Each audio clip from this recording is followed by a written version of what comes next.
Selamat pagi sahabat pembelajar, kita berjumpa kembali di seminar online yang diselenggarakan oleh Indonesia Belajar. Indonesia Belajar adalah sebuah media untuk belajar yang berisi motivasi, inspirasi, dan pengetahuan tentunya dari para narasumber terbaik. Hadir dalam platform mobile aplikasi yang sahabat pembelajar bisa langsung download di Google Play Store dan juga Apple App Store. Dan sahabat pembelajar juga bisa klik di website kita di indonesiabelajar.id ataupun melakukan follow di Instagram kita di indonesia_belajar.id. Dan bagi sahabat pembelajar yang memiliki Facebook, boleh langsung melakukan like juga di Facebook kami di indonesiabelajar.id. Dan sahabat pembelajar, kita telah membuat sebuah grup WA untuk para sahabat pembelajar. Jadi para sahabat pembelajar jika ingin masuk ke dalam grup WA-nya, boleh melakukan chat room dengan memberikan nomor WA. Perkenalkan, nama saya Jessica yang akan memandu seminar online kita pagi hari ini. Baik, sahabat pembelajar, seminar online kita pagi hari ini menghadirkan Bapak Halim Siang. Bapak Halim Siang merupakan co-founder of Ray Institute Center for Fitness Excellence. Beliau merupakan promotor hidup sehat yang bermisi mengajak, mengedukasi, dan mencerahkan sebanyak mungkin orang untuk hidup sehat lebih awal dalam upaya mewujudkan kualitas hidup lebih baik dan usia harapan hidup lebih lama. Nah, kita sapa dulu Pak Halim yang sudah hadir di sini. Selamat pagi Pak Halim, apa kabarnya? Selamat pagi Bu Jessica, selamat pagi sahabat pembelajar, semoga baik ya. Saya dalam keadaan juga syukurlah baik juga. Ya. Puji Tuhan. Oke. Tema seminar online kita pagi hari ini adalah proteksi dari dalam, berolahraga dengan aman. Ya, Nah, betul. jadi bagi sahabat pembelajar yang ingin ngulik-ngulik mengenai berolahraga dengan aman, jangan keluar dulu sampai habis ya. Nah, oke, saya akan bacakan intronya. Banyak yang khawatir memulai olahraga karena mendengar kisah pengalaman kurang menyenangkan. Dia yang sudah terbiasa olahraga saja itu bisa terkena. Nah, bagaimana saya yang belum pernah berolahraga? Nah, benarkah salah olahraganya? Apa benar lebih baik menghindari olahraga daripada mengambil resikonya? Nah, apa bedanya maksimal dan optimal dalam berolahraga? Dan apa parameter safety pada kegiatan aerobik maupun kegiatan latihan beban? Nah, kita akan bahas hari ini ya Pak Halim ya. Iya. Nah, oke. Sahabat pembelajar, untuk Anda yang ingin bertanya, Anda bisa langsung tulis aja di chat room kita. Nanti pada saat sesi tanya jawab, kita akan langsung bacakan, kita akan bahas, dan jika nanti kita akan punya waktu, boleh langsung buka mic aja biar lebih seru. Nah, oke, baik Pak Halim, kayaknya udah pada gak sabar nih. Bagaimana nih penjelasan mengenai proteksi dari dalam berolahraga dengan aman? Silakan Pak Halim. Ya, baik Bu Jessica, terima kasih. Sekarang saya izin untuk share screen dulu. Ya, silakan Ya, Pak. seperti biasa. Ya, kita sering banget ya bilang dengar ada teman kita atau bahkan kita dulunya seperti itu. Kayaknya kalau berolahraga itu takut gitu. Takut karena apa? Belum ngerti gimana cara olahraganya. Kan sering banget yang bilang begitu. Belum lagi kalau mendengar baru mau mulai terus dengar kisah, oh katanya si bintang film ini atau si aktor ini atau si selebriti ini habis olahraga meninggal. Nggak jadi lagi gitu. Ada yang bilang habis olahraga terus pas tidurnya udah nggak bangun-bangun dan lain sebagainya ya. Nah sebenarnya terutama seperti apa yang kita sampaikan selama ini kan olahraga juga meningkatkan kemarin kan immunosurveillance, jadi patroli kekebalan tubuh kita. Di saat-saat pada masyarakat takut begini, ya kan, berolahraga adalah sesuatu yang sebenarnya baik sekali untuk dilakukan, tapi malah dihindari gitu. Kalau dihindari kan sayang sekali. Nah, kita coba melihat jangan sampai kita udah takut udah perlu berolahraga, apalagi this is the best time sebenarnya untuk olahraga, tapi malah kita menghindarinya karena takut tertular di tempat olahraga dan lain sebagainya, padahal olahraga juga bisa di rumah gitu. Kalau olahraga di tempat olahraga pun sebenarnya risiko penularannya bisa jadi tidak terlalu besar juga gitu. Nah, hanya lebih kepada bagaimana berolahraga dengan aman. Nah, kita melihat apa sih yang sebenarnya menyebabkan cedera-cedera atau sakit atau bahkan fatality dalam berolahraga, dan kita bisa mencegahnya dengan mengetahui hal-hal faktor safety yang perlu dilakukan. Sekali lagi, ini bukan tentang menganalisa kegelapan, tapi ini tentang menemukan terang, ya, menemukan terang dalam arti mencerahkan diri kita semua akan apa namanya, praktek olahraga yang safe, ya, seperti ibarat kalau dalam hal workshop mengendara mobil atau mengemudi mobil ada safe driving tips gitu ya, atau bahkan ada workshop untuk safety driving gitu. Nah, ini juga lebih kurang sama. Ini berarti safety in workouts and exercise. Jadi kita coba lihat nih, kira-kira apa sih yang membuat olahraga itu menjadi berisiko atau tidak nyaman gitu ya berolahraga. Pertama adalah tidak sesuai kemampuan. Biasanya pasti melebihi. Kalau di bawah kemampuan jarang yang cedera ya. Nah, kita bahas satu persatu sekarang, langsung to the point. Berolahraga melebihi kemampuan fisik biasanya kalau pemula itu semangatnya ketinggian, tapi starting point-nya ada di bawah, relatif rendah, ya kan? Contohnya, misalnya, nggak pernah olahraga 10 tahun, tiba-tiba pengen bisa lari 10 km. Atau udah langsung menentukan target, mau lari 1 km dalam berapa menit, gitu, misalnya ya. Jadi, starting point yang rendah, tapi semangatnya dan set targetnya terlalu tinggi. Nah, itu menjadi kendala pertama. Yang kedua juga sebenarnya, kalau di latihan beban atau latihan pengencangan otot, terutama dengan menggunakan tubuh sendiri, saya juga pernah bahas bahwa berat badannya masih tinggi nih, kan overweight biasa misalnya ya, tapi ototnya kemampuannya masih rendah, tenaganya, strength-nya, kekuatannya masih rendah. Jadi begitu menggunakan tenaga sendiri untuk mengangkat beban badan sendiri yang masih relatif tinggi, nggak matching. Akhirnya mampunya hanya 2 kali, 3 kali. Tapi minimum kalau tenaga, kita masih bisa ngerem. Oh, saya udah nggak bisa lakukan, mau sesemangat apapun nggak bisa melakukan. Gitu. Paling memang bisa cedera karena terlalu dipaksakan. Exertion-nya terlalu maksimal misalnya. Tapi kalau misalnya dalam hal berlari, aerobik dan lain sebagainya, kadang suka, nah ini nggak tahu dirinya kita gitu, nggak tahu diri dalam arti nggak tahu kemampuan diri sendiri gitu ya. Akhirnya ada ibu-ibu ikut kelas aerobik, terlalu mungkin malu nanti misalnya melihat teman-temannya bisa, dianya sendiri napasnya ngos-ngosan, akhirnya dipaksakan. Setelah kelas aerobik kolaps misalnya ya, dan lain sebagainya, hal-hal seperti itu sering sekali terjadi. Biasa juga misalnya di pertandingan-pertandingan, terutama ceritanya nih, main futsal ya. Wah, seminggu sekali main futsal, seminggu sekali main bulu tangkis. Kemudian yang kalah harus traktir beli minuman gitu. Nah, demi tidak kalah, demi tidak mengeluarkan duit membayar minuman, akhirnya digerakkanlah kemampuan fisik masuk ke arah kompetisi itu, padahal badannya belum siap atau belum memiliki level di sana. Nah, biasa fatality, kecelakaan cedera, dan lain sebagainya muncul di sana. Ya. Yang kedua adalah progression yang terlalu cepat. Dan progression terlalu cepat ini biasa juga dilakukan oleh non-pemula. Ya, terkadang setelah merasa, oh saya latihan selama ini nggak ada hasil nih, kayaknya beban angkatan saya gitu-gitu aja, saya kayaknya hari ini mau coba lebih berat gitu. Nah, biasa itu juga bisa terjadi ya. Sesuatu yang terlalu dipaksakan. Padahal sebenarnya menurut penelitian ilmiah, untuk mendapatkan progres, kita cukup menantang fisik kita 80%. Gitu, ya. Nah, ini yang tadi ditanyakan Bu Jessica itu di dalam narasi gitu ya. Apa bedanya optimal dan maksimal? Ya, optimal adalah apa?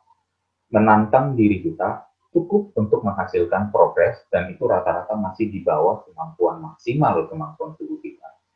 Nah, kalau berolahraga maksimal yaitu apa? Kemampuan kita di 100%, tantangannya 100%, atau bahkan kita tembus lagi tantangannya di atas 100%. Itu maksimal. Seolah-olah hanya bekerja keras kalau di sana.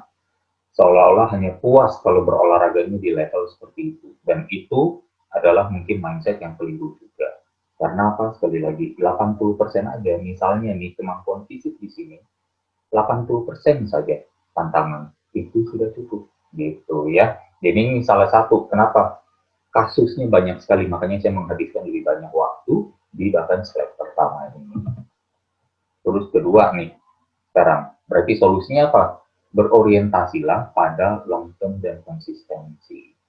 Ya, buat pemula yang daripada bilang, waduh saya udah sebulan latihan kok turun lingkar pinggang saya cuma 1 senti, kok saya turunnya cuma 1 kilo, katanya patokan yang ideal satu bulan bisa turun sampai 4, saya cuma 1.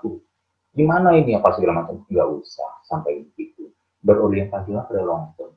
Bayangkan, misalnya nih, ya seorang pemula terutama di bulan pertamanya berolahraga, dulu mungkin 5 tahun nggak pernah olahraga sama sekali. 5 tahun loh, 60 bulan, ya. 5 tahun kali 12 bulan, 60 bulan nggak pernah olahraga. Tiba-tiba 1 bulan ini udah berolahraga 8 kali, seminggu 2 kali, kali 4 minggu dapat 8 kali olahraga. Itu udah progres belum? Udah terlepas dari ternyata lingkar pinggangnya naik misalnya. Kepikiran nggak seperti itu gitu loh sahabat pembelajar.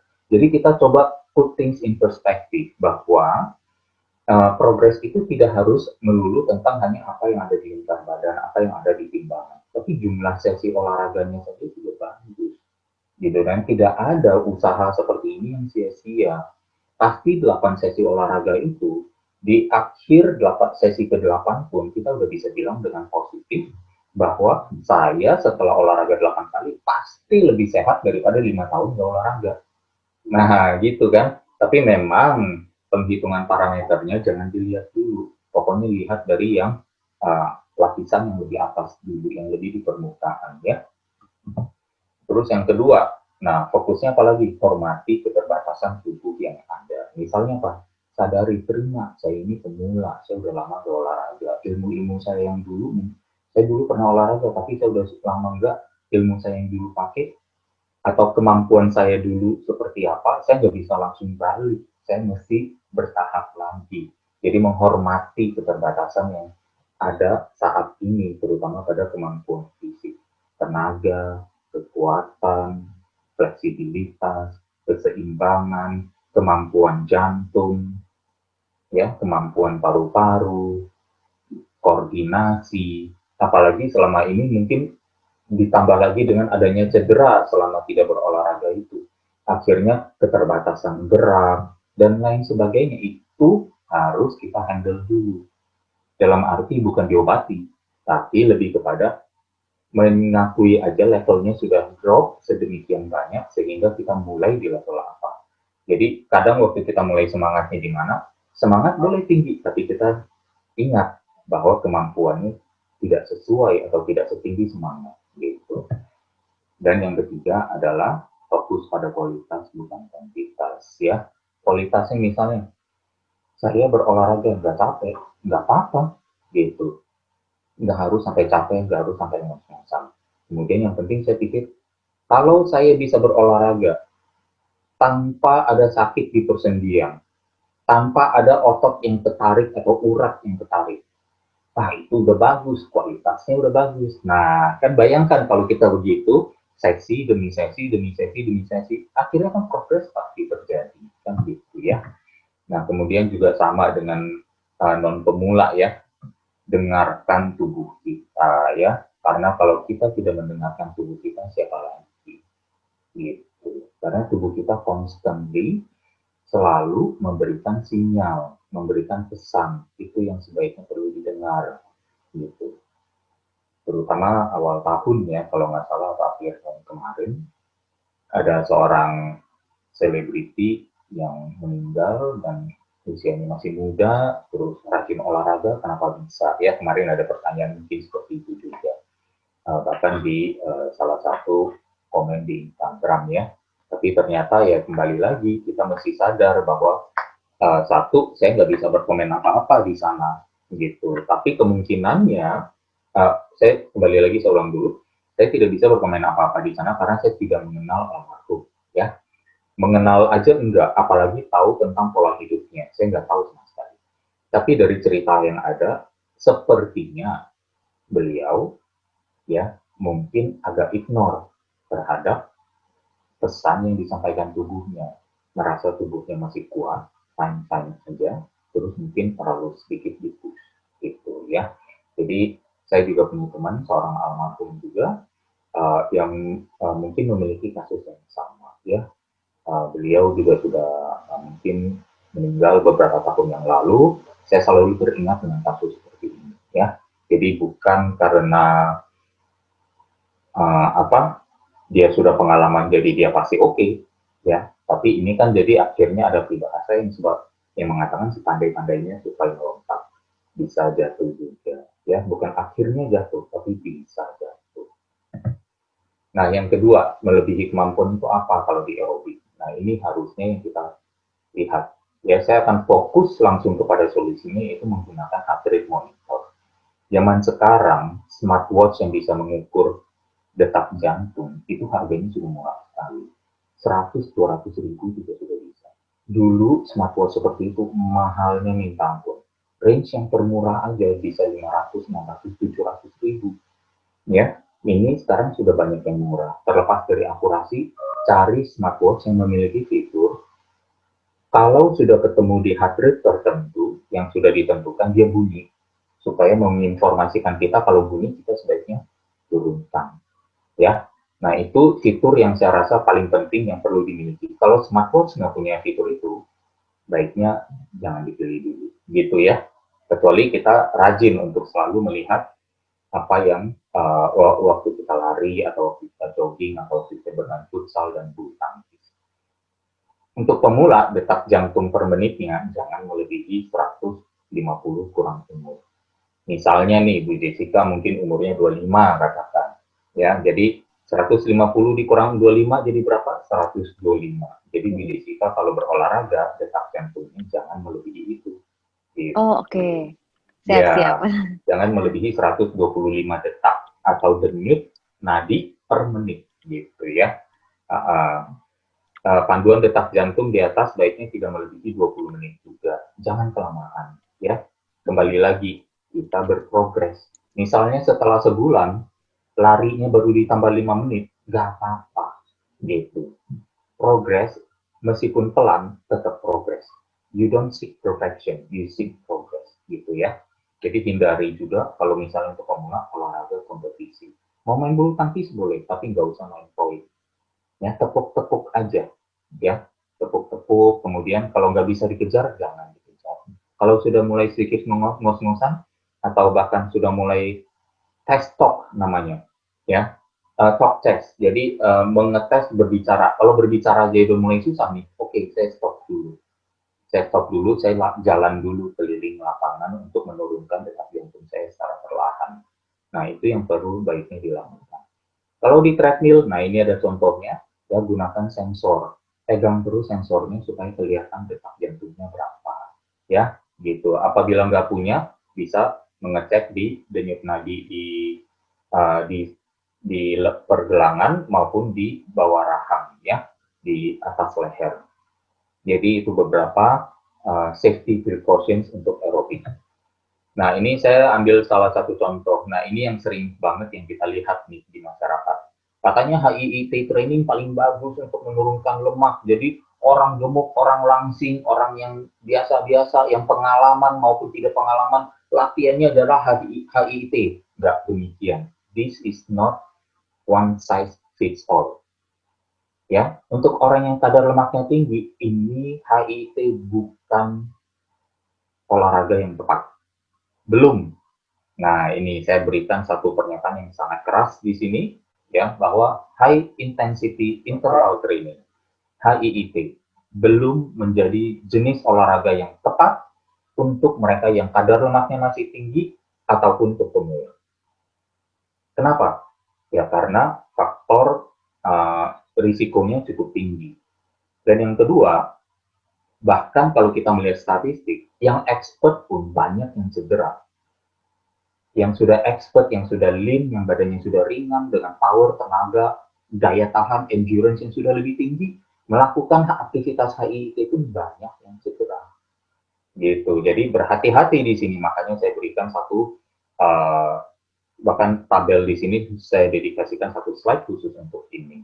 Ya, bagaimana nih kita jadi berolahraganya ini saya kasih lihat dulu ya. Ini Warning hanya untuk experts, hanya untuk yang sudah berolahraga dan menghasilkan regular selama mungkin minimal setengah tahun, 1 tahun, 2 tahun, dan menghasilkan penurunan kadar lemak yang signifikan.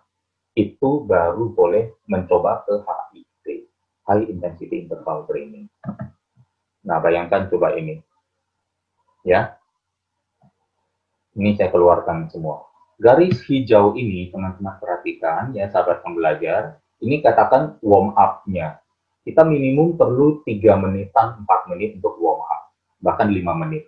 Ya, setelah warm up, kita baru pertahankan ini yang tadi ini Bu Jessica nih, kalau olahraga 150 kurang umur, atau di bawahnya, jangan di atasnya, makanya saya taruhnya di sini. Nah, ini adalah detak jantung. Jadi detak jantung di sini waktu kita mulai olahraga mungkin lebih kurang 70, 75 detak per menit ya. Terus kita bawa, kalau klien saya biasa habis latihan beban, dia udah di 90 detak per menit. Jadi saya tinggal bawa dikit aja ke 110 karena umur beliau sudah 50 tahun atau sudah 40-an tahun. Jadi saya taruh naikkan ke sini, saya pertahankan aja gitu ya. Bisa 20 menit, bisa 15 menit tergantung ketersediaan waktu. Ya, jangan bermain di area ini yang sudah saya bilang gitu. Nah, ini adalah satu strategi. Nah, kalau latihan beban gimana? Nah, latihan beban sebenarnya unik. Dia di sini naik, turunnya di sini. Nah, ikuti nih arah kursor saya, arah panah. Dia naik turunnya di sini, jadi masih cukup aman. Itu yang dinamakan medium intensity interval training. Ada yang bilang HIIT, ini MIIT. Latihan beban, latihan pengencangan otot, biasanya otot kita udah nyerah, otot kita udah pegel dan panas, tapi detak jantung kita belum naik banyak, gitu ya. Jadi itu satu jenis latihan yang jauh lebih aman, apalagi di otot, kita juga bisa mengendalikan. Kalau udah nggak kuat ngangkat, dia pasti akan lepas dan nggak mau bergerak. Kalau udah nggak mau bergerak, nggak bisa apa-apa lagi, ya dilepaskan saja. Bahkan sebenarnya in many ways, latihan beban jauh lebih aman di situ karena udah nggak bisa dipaksakan. Kalau di aerobik, kalau nggak bisa, masih bisa dipaksakan, dan kita nggak tahu level titiknya di mana, titik fatality-nya di mana. Itu yang perlu kita perhatikan. Kenapa saya selalu bilang latihan beban, ayo boleh dilakukan, sebaik sekali dilakukan. Karena itu, jadi jangan anti, gitu. Hanya karena anti end result, oh saya nggak mau badan gede. Ya, saya nggak mau kaya, nggak ada yang ngomong gitu. Gitu loh ya. Orang mau cari uang aja, uang belum tentu mau sama dia. Apalagi yang nggak mau nyari, gitu ya. Lebih nggak ada lagi yang yang menghampiri, uang yang menghampiri, sama juga dengan otot. Ya. Jadi jangan takut. Bahkan otot, kita punya 600 di dalam tubuh kita. Salah satu organ yang paling banyak. Ya, paling banyak sekali. Misalnya nih, serabut otot seukuran satu strand hair ini, satu rambut. Bu Jessica tahu nggak di dalamnya ada berapa banyak serabut lagi? Mini-mini serabut. Bisa puluhan ribu. Bisa puluhan ribu serabut di dalam satu helai rambut. Ya, kira-kira setebal, dalam otot setebal sehelai rambut.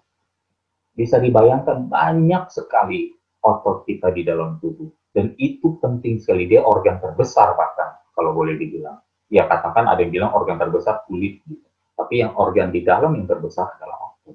Gitu. Itu kalau tidak kita latih sayang. Gitu ya. Nah untuk olahraga yang melebihi kemampuan di latihan pengencangan otot, nah biasa gini, saya langsung aja nih ke solusi. Berarti biasanya latihannya keberatan, ya udah diringankan. Ya, jangan sampai jadi kayak begini nih, nggak seimbang lagi ya, saking beratnya. Perlambat tempo gerakan, ya, diringankan terus diperlambat. Waktu udah begitu, udah pegel, berhenti, istirahatnya lebih panjang aja kalau mau, gitu ya. Kemudian gunakan teknik rest pause atau drop set. Rest pause seperti apa sih? Nah, seperti ini kira-kira. Misalnya set pertamanya berat, setelah pemanasan ya, ini setelah pemanasan. Set inti pertama berat, sampai udah selesai, ceritanya udah gempor, nggak bisa bergerak lagi, letakkan bebannya, langsung tanpa istirahat ke beban yang lebih ringan. Bisa 20%, bisa 30% lebih ringan.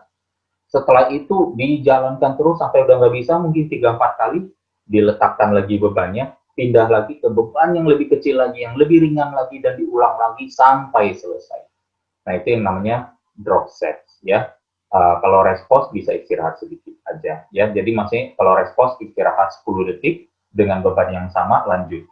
Tapi kalau yang drop set ya dari set berikutnya ke yang terakhir makin lama makin ringan gitu ya. Jadi ada teknik-teknik khusus di sini untuk membuat latihan lebih berat tapi bebannya malah diringankan atau sama dan tidak harus terlalu ditambahkan. Gitu. Karena apa? Kita mau mengkontraksi otot sampai letih dan itu terjadi kok tanpa beban yang terlalu berat. Gitu. Ya. Nah, yang kedua adalah teknik gerakan yang salah. Nah, ini mau tidak mau mendedikasikan waktu untuk belajar mengevaluasi diri juga. Satu, mendedikasikan waktu untuk belajar. Yang kedua adalah apa? Untuk berani mengevaluasi saya salahnya di mana dan jangan diulangi lagi. Ya, contohnya push up. Siapa yang paling suka kalau push up kayak yang di atas? Dari 1.000 orang yang saya lihat pemula kalau push up pasti yang di atas. Kenapa? Mereka secara alami tubuhnya mencari cara paling gampang. Cara paling gampang dalam arti apa? Yang tubuhnya tahu ini membuat saya merasa aman tidak terjatuh. Gitu. Karena ini memberikan satu sense of danger. Bahwa kalau saya push up, saya berisiko muka saya menghantam lantai. Takut ketampanan saya, kecantikan saya rusak gara-gara membentur lantai malah jadi mimisan ceritanya ya. Yang di atas lebih mudah juga Pak Halim. Nah itu dia. Lebih enteng ya. Jadi insting taking over di sini ya. Naluri kita untuk mencari keselamatan taking over. Kita mencari keselamatan karena kita pikir wajah kita adalah aset sehingga harus dijaga jangan sampai kebentur, hidung juga jangan sampai bengkok gitu ya. Makanya itulah yang dilakukan. Padahal saat bahu kita naik, siku kita naik ya meningkat lebih tinggi daripada bahu atau sejajar aja sama bahu. Ini sudah memberikan tekanan yang besar sekali di bahu di sini, Bu. Nah, teman sahabat pembelajar di sini nantinya bisa keluar api nih, ya. Maksudnya terjadi inflamasi di persendian. Padahal targetnya di mana? Kalau di sini bahu depan, ya, target geraknya ototnya ada di bahu depan, di dada, ya, dan di lengan belakang. Nah, dapatnya justru di begini nih. Nah, lengannya di 45 derajat aja. Jangan di ke atas begitu. Tiap kali kita udah mulai melakukan, makin capek, nanti sikunya makin naik lagi. Kita perhatikan. Jadi, constantly always be aware dalam melakukan. 3 gerakan pertama bagus, belum tentu yang keempat bagus. Dan itu harus dijaga. Salah satunya ini. Di push up, melakukan dumbbell juga nggak usah sampai naik terlalu tinggi ke atas. Kembali lagi, cukup mungkin sampai 45-60% sudah memadai ya. Jadi hal-hal seperti itu yang perlu diperhatikan ya. Ini push up tolong diperbaiki untuk sahabat pembelajar di rumah masing-masing ya. Kalau berolahraga ikuti yang di bawah, jangan lagi yang di atas gitu. Nah, ini juga masalah yang timbul nih. Sering terjadi adalah kita lupa mengunci perut setiap berolahraga. Berolahraga kita biasanya baiknya karena dalam keadaan stres, otot dan sistem kardiorespiratory kita, jantung dan pernafasan, sehingga kita tidak bisa yang namanya menggunakan pernafasan relaksasi seperti saat tidur. Kalau bayi atau kita waktu tidur, kita kan tidurnya adalah dengan perut kembang kempis. Gitu. Dan semuanya rileks. Tapi di dalam berolahraga, kita harus protect the spine, melindungi tulang punggung kita, dan untuk itu punggung di sini dan kawasan perut di sini harus kita kencangkan. Jadi seolah-olah mempersiapkan diri. Kalau misalnya kita di rumah nih, Bu Jessica, misalnya waktu ketemuan silaturahmi dengan anggota keluarga, mungkin lagi Natalan, Tahun Baru, atau Imlekan, atau Idul Fitri, ya lagi pada ngumpul semua nih, ya silaturahmi begitu. Tiba-tiba ada keponakan nakal nih sambil lari-lari, tiba-tiba mengetuk perut kita gitu. Jadi kita gitu kan menahan perut kita supaya kenceng biar kalau dipukul nggak sakit gitu. Nah itu adalah kuncian perut yang harus dijaga selama berolahraga. Nggak nafas dong, nafas. Lewat apa? Dada. Ya, Jadi yang kembang kempis itu dadanya, perutnya selalu stay terkunci. Dan ini akan menghindari banyak sekali masalah cedera, terutama saraf kejepit di tulang belakang, sciatic ya, yang dari pinggul sampai ke tumit terjadi ngilu sekali di satu sisi atau dua-duanya, itu namanya sciatic ya, atau hernia atau turun perut gara-gara core kita tidak kita kunci dengan baik gitu. Jadi mengunci core tubuh, menjaga tulang belakang pada kurva yang sama, itu sangat penting. Tapi dalam pikiran kita seolah-olah bilang kakuin tulang punggung, kakuin tulang punggung, atau busungkan sedikit dadanya. Nah, kita terus kencangkan perut di sana. Ini akan membantu banyak sekali menghindari kita dari banyak cedera. Ini juga masalah yang timbul. Sering nggak misalnya Bu Jessica lihat atau teman-temannya sahabat pembelajar, olahraganya milih yang di kiri, karena kayaknya ini udah resep dari zaman dahulu kala, jumping jack gitu. Nah, bisa kebayang nggak ini yang kena sendinya di mana nih? Coba Bu Jessica kita amati bersama nih. Di lutut kena nggak? Di lutut kena sih Pak ya. Di ankle-nya kena nggak miring-miring begitu? Ankle-nya pasti kena. Justru lebih kena ankle-nya ya Pak. Nah, ankle terus kena lagi di lutut, terus kena lagi di panggul nggak? Ini di arah panah saya. Iya, iya, iya. Tubuhnya bergerak naik turun aja kan? Naik turun berarti gravitasi, one straight line, gravity. Tapi waktu terjadi benturannya miring. Berarti di sendi lutut dan di ankle akan tekanannya ke dalam dong. Ya kan, karena one straight line kita lagi begini. Ada beban dari atas loncat nih. Kita terus membentur di bumi yang statis, di lantai yang statis. Begitu terjadi, yang di bawah ini apa? Akan kolaps ke dalam. Dan apa yang menahannya supaya tetap begini? Otot lain dan sebagainya. Jadi persendian kita banyak sekali kena di sini. Ini nggak beda sama lari. Karena lari juga sama, membenturkan tubuh ke lantai. Dan mendarat secara, kalau ada tekniknya bagus, nggak apa-apa. Dan ini sebenarnya mungkin nggak apa-apa juga. Kita seumur hidup melakukan jumping jack untuk pemanasan juga nggak masalah. Tapi sekali lagi, risikonya meningkat. Ya, buat apa? Worth it nggak? Gitu loh. Makanya sering ditanya kan, worth it nggak sih olahraga? Saya mending nggak olahraga deh, nggak ambil risikonya. Jangan juga.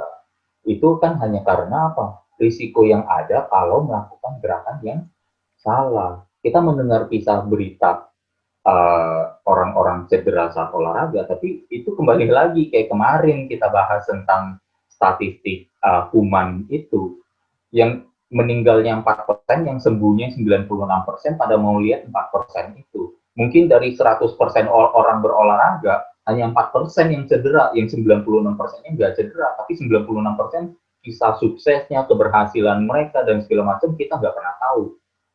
Gara-gara apa?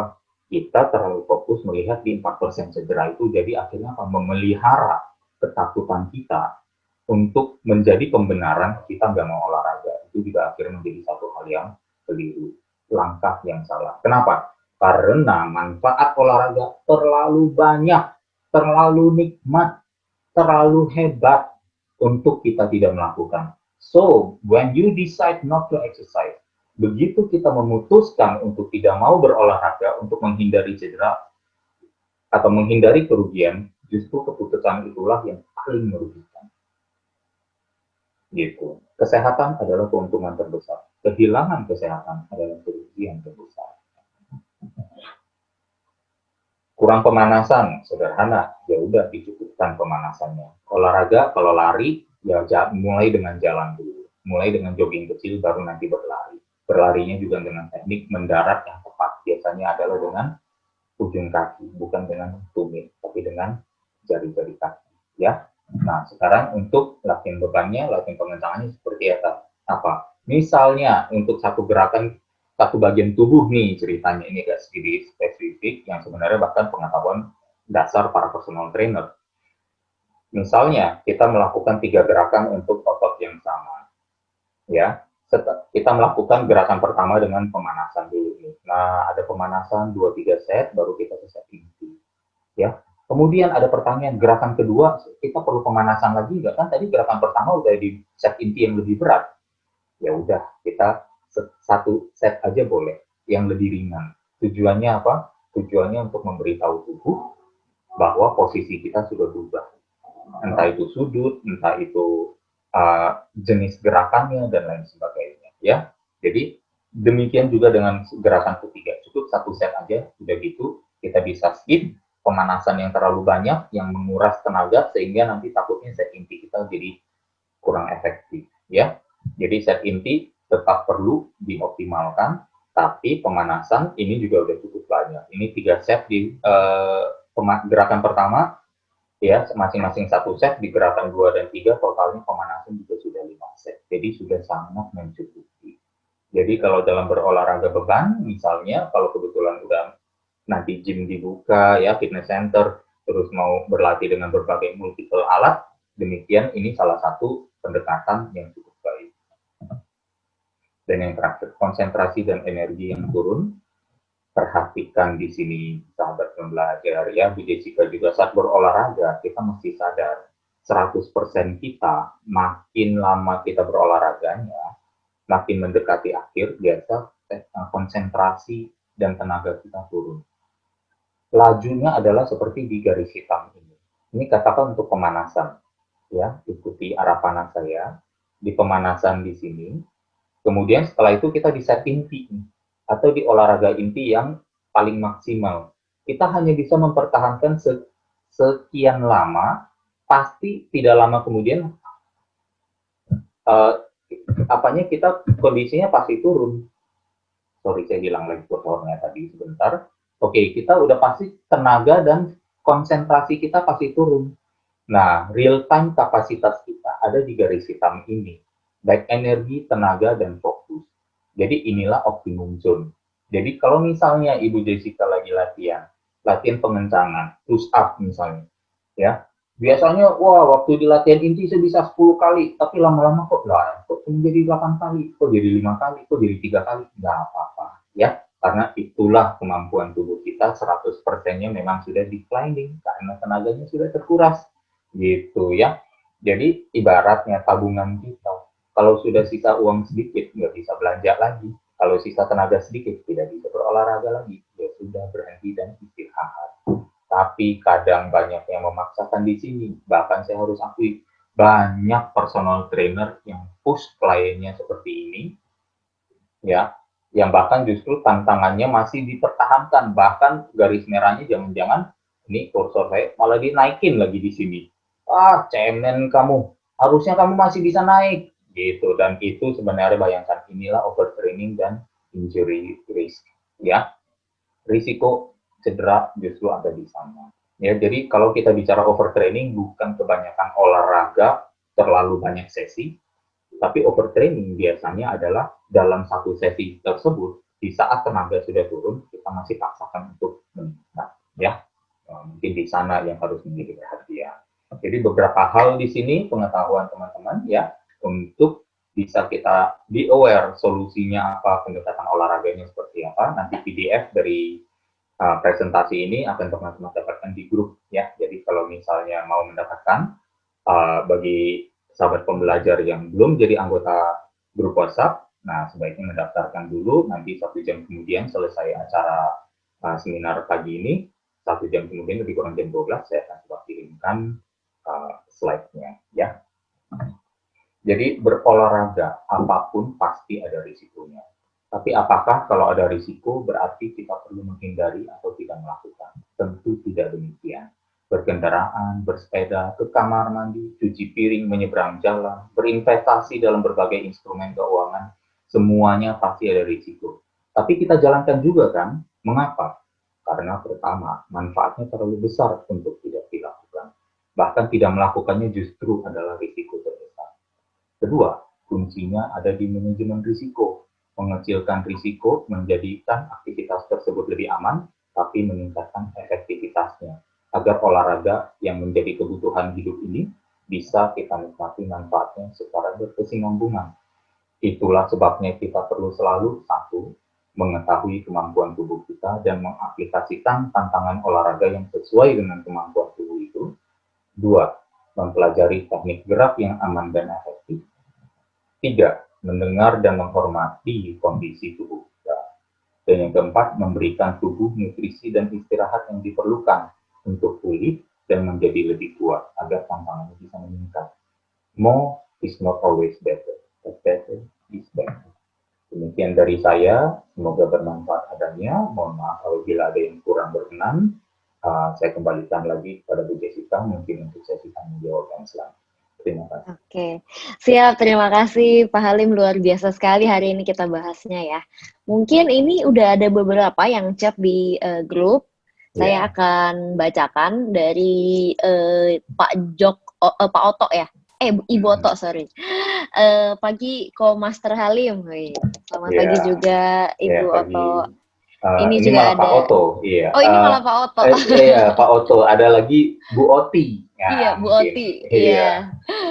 Terus juga ada dari Bapak Fauziah ya, atau Ibu. Yeah. Ini ada, saya suka banget tema minggu ini gitu. Terus ada juga Pak Rafael. Ini ada mantap. Gitu. Dari Pak Riki ada stay safe and stay healthy. Ya, terima kasih Pak Riki. Nah, ini juga ada Pak Junus baru komen, nice sharing. Oke, mantap. Terima kasih Pak Halim atas sharingnya. Bagi sahabat pembelajar yang ingin bertanya, kita masih punya waktu. Silahkan, boleh langsung chat aja di chat room kita. Dan bagi Anda yang ingin masuk ke dalam grup, boleh langsung chat juga nomornya sahabat pembelajar. Nanti kita akan langsung masukkan ke dalam grup WA. Oke, Pak Halim. Pak Halim, tadi itu kan kita ada sempat bahas mengenai syaraf kejepit ya, Pak Halim ya? Ya. Ada, ya. Nah, ini sebenarnya saya pernah mendengar Pak, bahwa kalau syaraf kejepit itu, kita tuh banyak yang nggak tahu sebenarnya apa yang harus dilakukan. Ada juga yang malah mereka itu ngurut, Pak. Melakukan urut di ibu-ibu mana gitu, dia malah ngurut. Nah, tapi setelah urut, mereka malah kondisinya lebih parah. Nah, menurut Pak Halim, kalau misalkan syaraf kejepit itu, apa yang harus kita lakukan, Pak? Ya, sebenarnya ini masih area yang menjadi kontroversi, siapa yang merasa berhak untuk menjadi ceritanya otoritas, ya, ceritanya memiliki authority untuk memberikan advice. Saya sendiri pribadi, saya bukan seorang dokter, ya, saya tidak memiliki medical background, jadi saya kadang susah untuk ngomong gitu, karena ini sebenarnya areanya di penguatan otot. Kenapa ini terjadi ceritanya? Kenapa syaraf kejepit terjadi? Ya karena olahraganya yang keliru, bukan karena nggak ke dokter, gitu ya. Nggak ada orang syaraf kejepit, oh saya syaraf kejepit karena saya nggak pernah ke dokter nih, saya harus ketemu dokter terus biar nggak syaraf kejepit. Nggak begitu kan. Jadi itu terjadi biasanya karena kurang olahraga. Jadi, kita perlu mengevaluasi secara jujur, ya enggak, mengapa sih bisa muncul syaraf kejepit, gitu. Oh iya, karena saya menggendong anak saya ini dari lantai, dari berdiri, terus saya membungkuk dari ini menggendong keponakan. Nah, ini kan salah sendiri. Iya kan? Gitu. Jadi sebenarnya yang perlu diketahui apa? Ya udah, pas mau menggendong anak adalah apa? Di jongkok dulu, dipeluk dulu, baru di squat naik. Gitu kan? Gitu.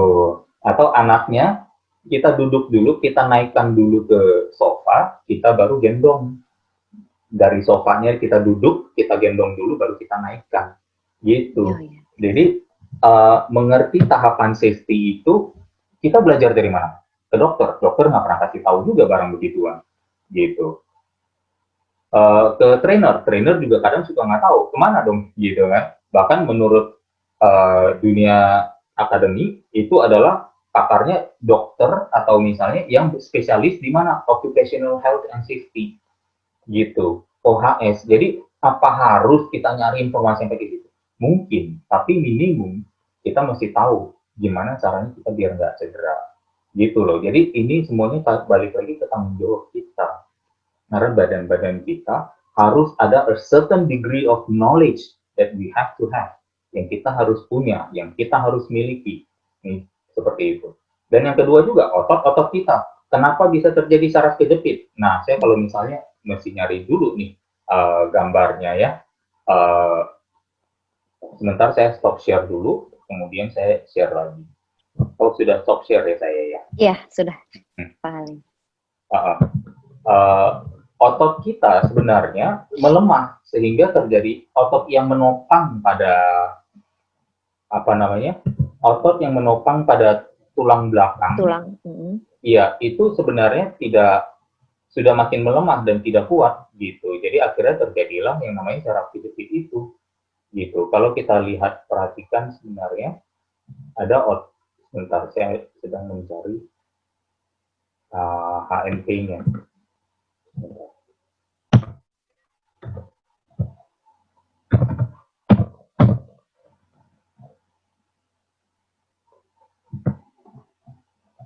Ya. Nah, ini kalau saya coba share screen dulu sekali lagi.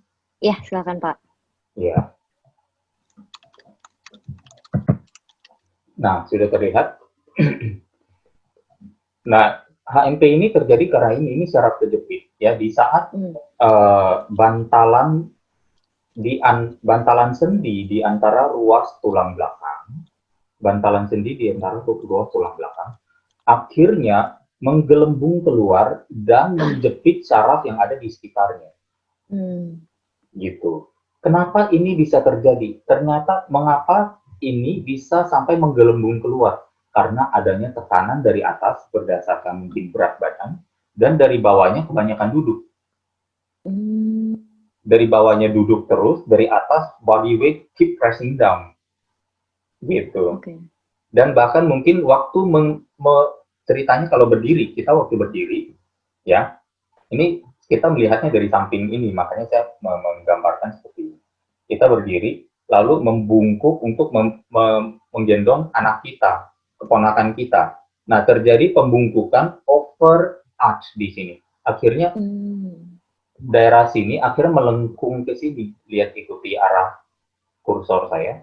Akhirnya melengkung ke sini dan bisa terjadi juga jepitan atau penggelembungan. Gitu. Jadi over moving, tapi pada saat yang sama, the muscle surrounding it, otot-otot yang apa namanya? Saya coba ke sini sambil share screen. Sorry. Sambil share screen di muscle.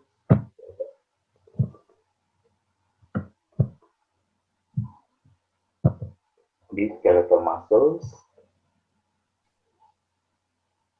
Di punggung kita banyak sekali ototnya yang sebenarnya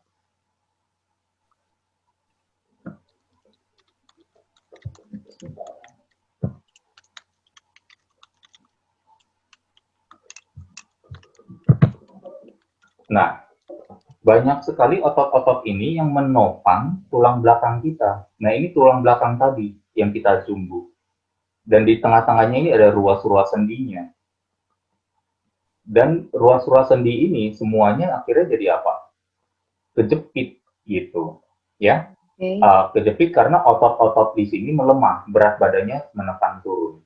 Dan itu sekali lagi ya kita berbicara tentang prevention. Kita berbicara prevention berarti kita bicara tentang bukan pakarnya juga di misalnya medical staff, karena medical staff lebih kepada seek care apa yang sudah terjadi, gejalanya apa kita tangani gejala tersebut gitu, ya kan? Tapi saya berbicara dari prevention side gitu. Siapa yang menjadi otoritas dalam prevention side saya nggak tahu, ya. Tapi mungkin adalah tanggung jawab saya juga sebagai seorang pelaku olahraga, promotor olahraga dan hidup sehat untuk mengatakan, look, ini ada risikonya dan harus berhati-hati. Sama seperti yang tadi saya bilang, ada risiko dalam berkendara, tapi bukan berarti kita nggak keluar jalan, kan? Kita nggak keluar menjadi pejalan kaki. Ada risiko menyeberang, tapi kalau ada risiko, apa kita nggak pernah nyeberang jalan seumur hidup? Nggak mungkin juga. Nah, itu dia. Jadi mau nggak mau, mungkin ini area abu-abu yang sorry to say, saya juga perlu mengambil sedikit kepo untuk menginformasikan gitu. Karena kalau bukan saya, coba bukan gimana, ya siapa lagi gitu. Karena ya sick care professionals mereka bahkan menunggu terjadi dulu baru bilang ayo come to me kan gitu. Jangan ke saya kalau belum sakit, kalau udah sakit baru ke saya dong. Kalau kamu belum sakit ngapain, kan nggak ada masalah kan gitu lagi nanti mereka. Jadi serba salah gitu, akhirnya dilempar sana sini sehingga ada yang mengklaim untuk memberikan bantuan gitu. Mau nggak mau sorry itu saya di sini kepo sedikit nih, mohon maaf untuk memberitahukan informasi. Gitu. Oke, siap Pak Halim. Lebih baik kita menghindari dan berolahraga dengan benar aja ya. Iya, mencegah Ya. sih sebenarnya. Jadi ada manajemen risiko di sini. Betul. Siap. Thank you Pak Halim. Thank you. Nah, ini udah ada yang komen juga dari Dr. Jerome. Thanks Coach Dr. Jerome. Thanks juga sudah hadir di seminar kita hari ini. Nah, ini ada pertanyaan juga dari Bu Yesi. Pak Halim, senang sekali bisa mendapat sharing dari Bapak untuk manula yang menderita diabetes. Saya dengar latihan beban itu adalah olahraga terbaik. Nah, mohon penjelasannya, Pak Halim. Terima kasih. Oh iya, wah ini sebenarnya kan satu sesi sendiri nih, satu topik sendiri untuk Indonesia Belajar kan. Kebetulan mungkin Bu Yesi waktu itu belum dengar ya, ada sesi tentang insulin resistance, tapi saya ulang sedikit ya, bahwa sebenarnya diabetes itu adalah bentuk masalah yang sudah berlanjut akibat resistensi insulin. Resistensi insulin ini adalah di saat sel-sel tubuh, terutama otot, sel-sel tubuh, terutama sel otot, sudah menolak gula yang dicoba injeksikan oleh si insulin. Insulin ada untuk menginjeksikan gula ini ke dalam otot untuk disimpan. Kenapa otot menolak injeksi gula baru? Storage-nya penuh. Ya, gudang gulanya sudah lagi kepenuhan. Tidak ada lagi kapasitas menampung, makanya ditolak. Itulah resistensi insulin. Setelah resistensi terhadap insulin, tubuh hanya bilang apa? Ya udah, saya produksi lebih banyak insulin lagi untuk mengeroyok si sel otot untuk mau menerima. Tetap nggak terjadi. Terus akhirnya apa? Insulinnya banyak. Tapi gula tetap, karena nggak ada tempat untuk masuk, dia di dalam darah dengan banyak. Karena waktu dicek, makanya gula darahnya tinggi. Gitu. Dan di saat itu terjadi, insulin banyak, dan gula banyak, dan tidak masuk ke dalam otot. Insulin ini adalah hormon yang menginstruksikan juga penumpukan lemak. Kemana insulin gula-gula ini pada pergi? Ke sel lemak. Tubuh akan membentuk gula ini, merubah bentuknya jadi lemak, menjadi cadangan energi dan disimpan. Makanya diabetes identik dengan penumpukan lemak dan otot yang kecil. Karena tidak pernah dilatih, ototnya tidak pernah dilatih, energi gula di dalam ototnya tidak pernah dipakai dan tidak pernah kosong. Gitu. Jadi udah pasti. Ya, orang yang insulinnya atau orang yang diabetes, dia either kadar lemaknya tinggi atau ya dengan overweight, atau dia underweight, kelihatan kurus tapi little fat man, little fat woman. Gitu. Itulah yang sering terjadi. Makanya latihan pengencangan untuk mengosongkan, latihan beban untuk mengosongkan gula yang ada di dalam otot, supaya si otot ini kalau sudah kosong sama gulanya, begitu ada gula baru yang ada floating, yang beredar di darah, waktu insulin mengetuk, ototnya membuka pintu dan menerimanya karena ada ruang untuk menyimpan. Jadi sederhananya seperti itu. Ya, semoga bisa terjawab mengapa latihan beban adalah obat, solusi bagi penderita diabetes. Oke, baik, terima kasih Pak Halim. Bu Yesi, semoga terjawab ya. Bu Yesi bisa cek juga di YouTube-nya Indonesia Belajar.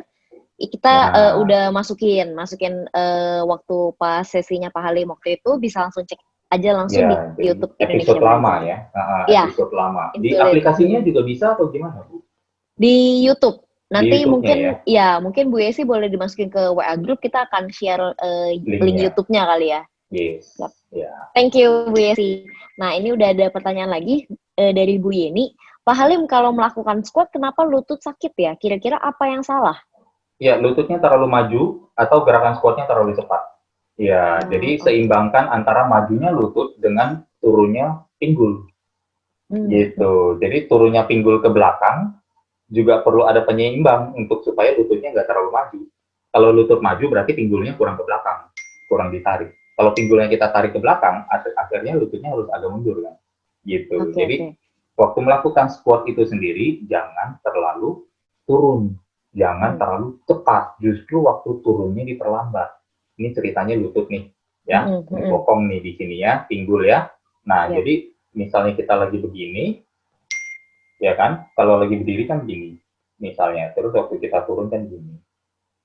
Nah, ya kan, jadi turunnya itu pinggul ke belakang, lutut ikut maju. Kalau lutut maju aja, pinggul nggak turun-turun, ya lututnya pasti akan sakit.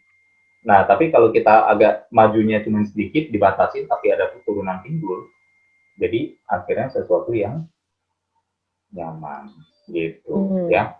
Jadi oke. lutut jangan terlalu maju, gerakan jangan terlalu cepat. Terlalu Kalau cepat. bisa, ya jangan juga menghentak dari bawah atau misalnya bouncing naik, waktu di atas jangan sampai dikunci. Jadi jaga 20% di bawah, 20% di atas jangan dilakukan. Jadi melayang aja di tengah-tengah. Itu Hmm, bagus. oke. Siap, Pak Halim. Terima kasih Bu Ya, Yeni. Semoga terjawab ya Bu Yeni ya. Ini dari Bu Yesi juga lanjutan pertanyaan. Mau ya, tanya lagi Pak Halim, di bulan Ramadan kan banyak banget bermunculan video-video latihan strength training sebelum buka puasa. Apakah hal tersebut aman dan lebih efektif manakah melakukan fast cardio atau strength training? iya, dua-duanya sebenarnya boleh saja. Toh memang kan sehabis berolahraga pasti apa namanya makan ya, pasti berbuka.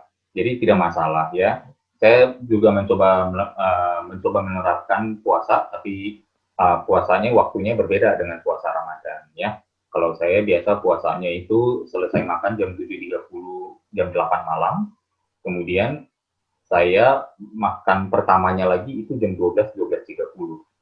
Jadi biasanya saya berpuasa lebih kurang dari kalau misalnya jam 8 sampai jam 12 berarti minimum sudah 16 jam. Nah, biasanya saya bahkan jam 10, jam 11 saya bisa berolahraga dulu sebelum saya makan gitu. Hmm. Biasanya saya pasti latihannya di pengencangan otot dan itu tidak apa-apa ya.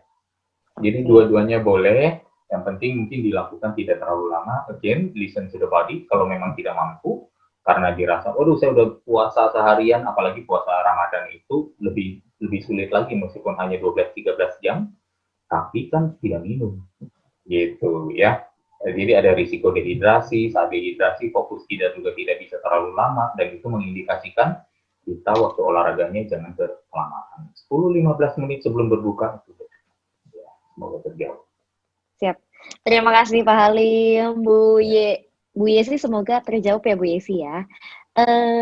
Oke Pak Halim, ini mungkin waktunya sudah tidak terasa ya Pak Halim ya, udah Iya, jam 11. Nah, bagi sahabat pembelajar, terima kasih atas kehadirannya. Saya juga ucapkan terima kasih yang sebesar-besarnya kepada Pak Halim karena hari ini makasih. luar biasa bagus sekali. Jangan lupa sahabat pembelajar, minggu depan kita akan berjumpa lagi bersama Pak Halim, bersama Coach Halim yang tentunya dengan tema yang lebih luar biasa Ya, lagi. Jangan lupa juga langsung follow aja Instagram kita dan juga like Facebook kita. Boleh follow juga Instagramnya Pak Halim. Nah, nanti ya, kita akan tag Pak Halim, sering tag Pak Halim. thank Oke, you. terima kasih sahabat pembelajar dan juga Pak Halim. Kita mohon undur diri. Salam sukses luar biasa. Terima kasih. Makasih. Ya, have a nice week everyone.